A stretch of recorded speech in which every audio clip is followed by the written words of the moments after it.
I don't like to labour it too much because I'm very conscious that I don't want to be a charlatan. I'm sat here. I nearly said well and healthy and well anyway.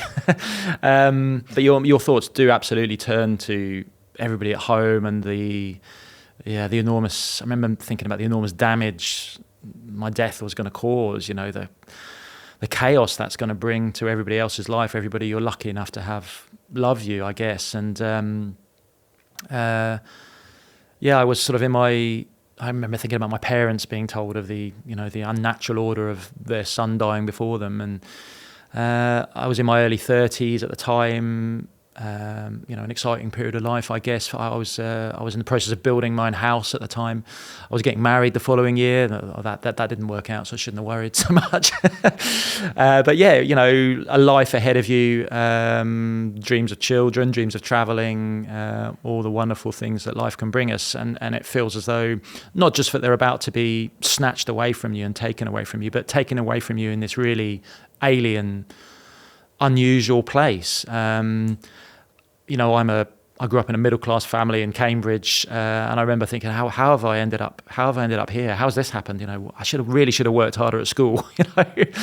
It seemed almost incredible, really, that this was where it was all going to end in this fashion. And that was right up until I did run out of gas, and that sort of part actually wasn't particularly traumatic.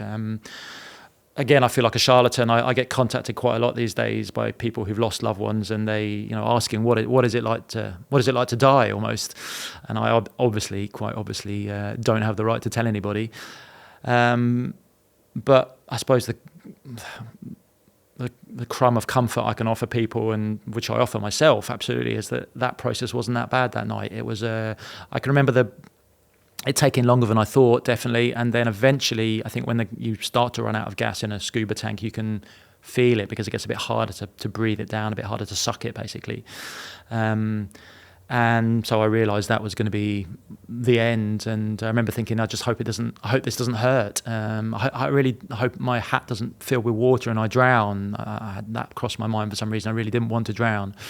But the very last moments, I describe it like you going to sleep last night, thinking about tomorrow, how excited you were for the podcast.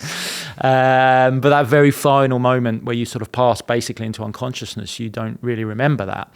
And that's very much what it was like for me. I think the carbon dioxide must have built up in my helmet and pretty much put me out quite gently, really. So yeah, what I tell people and what I tell myself is if that's what it's like when my time does come for real, which obviously it will, I can live with that.